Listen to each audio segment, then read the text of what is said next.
Oh, what do we have here? Seems like you're in need of some assistance, little one.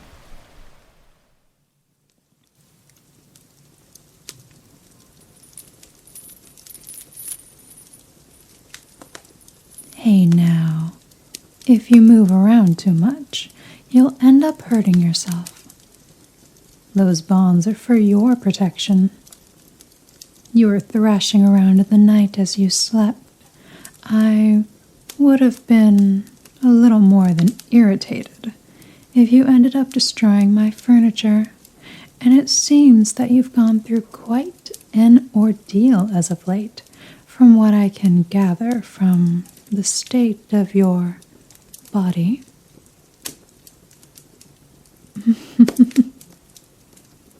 Did you expect me to let you dirty my home with those disgusting rags you were wearing? Absolutely not. You were bathed and dressed in proper night clothes so that you would not sully my bed. Did I wash you?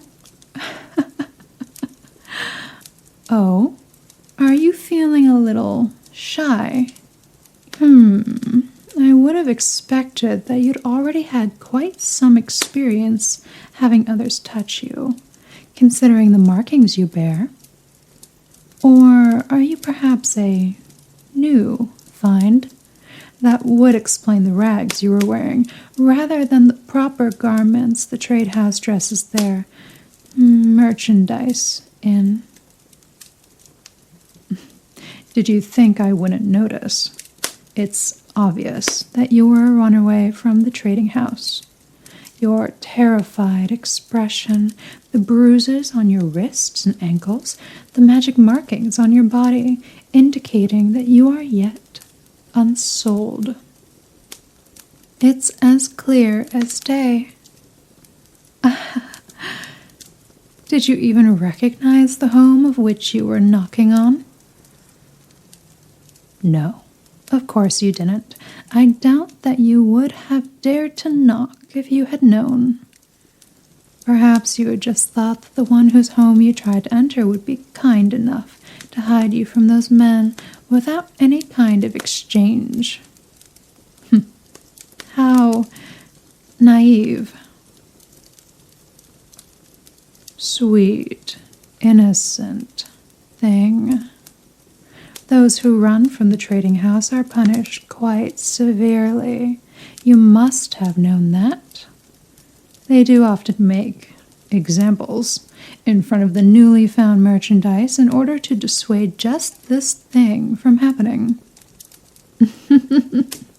How lucky for you that I was the one who found you, rather than some brutish thug who wished to use you thoroughly before sending you back.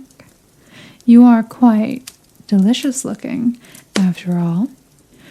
Why, I suppose there's nothing stopping me from having a taste of you myself, although I'd prefer to... Who am I? Well, since you are so curious, I suppose I'll indulge you. I have been bored for quite some time after all, and finding you at my doorstep, ragged and passed out, while those men go door to door frantically looking for you, has turned out to be quite a nice little form of entertainment.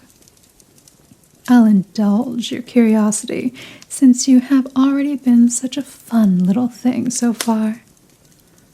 I, my dear, am one of Nocturne's offspring, a vampire, if you will, although that term is so boorishly outdated among our kind.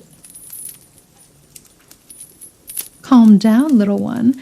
I am surprised that you are not already aware, considering that you are not already bitten. But I am not one of those new bloods that can't control my hunger in the proximity of an admittedly wonderful-smelling little human. No, I am what we refer to as an elder blood. We have quite a bit more taste than to just go around biting any human we see. No, Us Elderbloods are more selective with those we decide to keep. Humans with pure flesh, with high quality essence. Much like yourself. These are some of the qualities that we look for. It is why the trading house exists, and much of why you are most likely chosen. I'm sure that they must be furious to have lost such a high-quality asset like yourself. It is clear from your scent that you have vastly superior qualities than other humans, and from the markings on your body, it seems that you were to be sold to some discerning elder. Pray that they are as kind as I. Me? I am not in the habit of purchasing my sustenance from the trading house. No, mine come to me willingly in exchange for something that I can give them. Protection for their family, money for a sick loved one, a place to stay and be cared for. Although, perhaps I could be persuaded. It's true that you smell wonderful. The traders truly understood your value when they took you. In fact, I don't think I've ever quite smelled a human that delighted my senses so entirely. I wonder how you taste. Oh, bargaining already? You should be careful. I could simply take you and not say a word to the traders. You would simply disappear, and I would keep you tied and gagged in my chambers, utterly exposed for whatever I wished to do to you. Now that would be entertaining. You have quite a mouth on you, don't you? It's true that food tastes better when it's not struggling.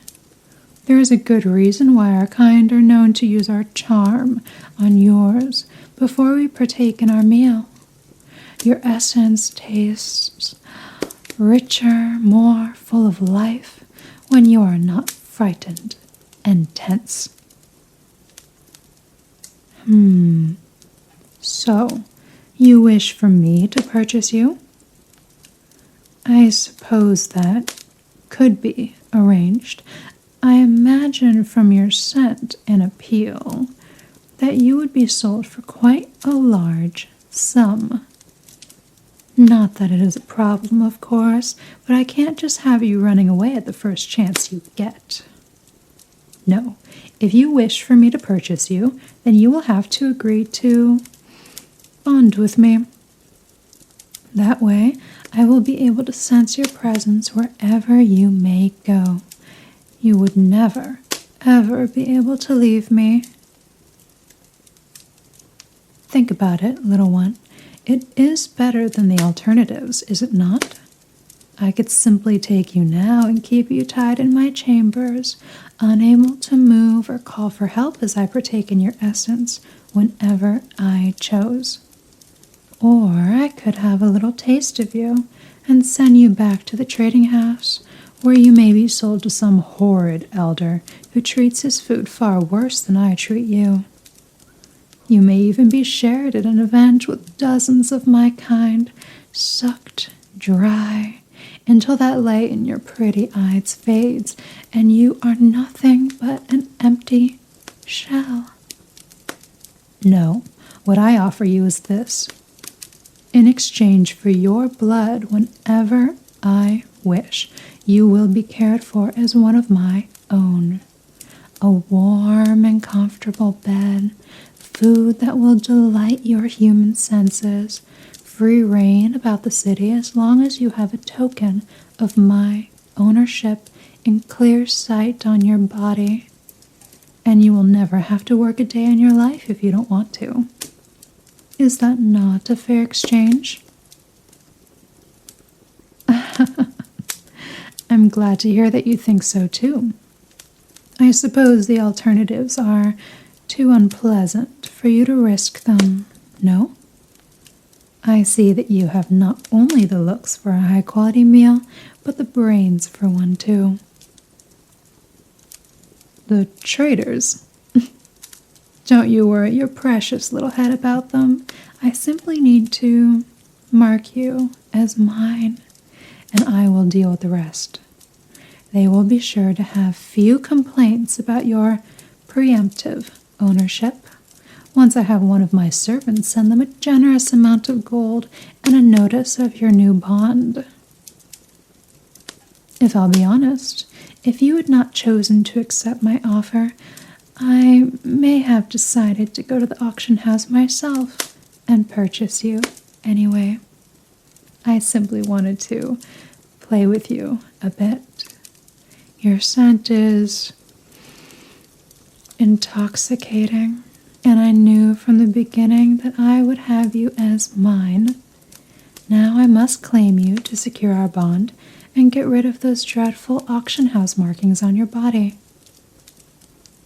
How will I do that? What do you think? I must inject a small amount of my essence into your bloodstream and mix it with your own. Then those dreadful markings from the trading house will disappear after I secure my claim over you. I think, yes, it is traditional that the claim be on your neck, I believe. Let me just... There, that should make this a little easier. Now, come here. Good, good.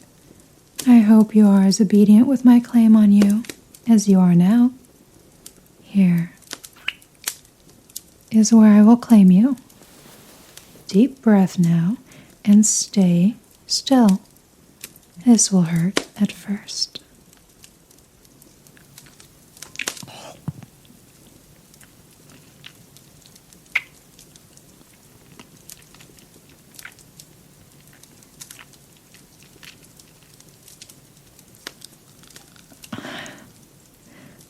Oh, does it feel that good already? I suppose I could have warned you that a vampire's essence has an aphrodisiac effect. Do you know what else is traditional during a claim? Claiming the one marked in other ways.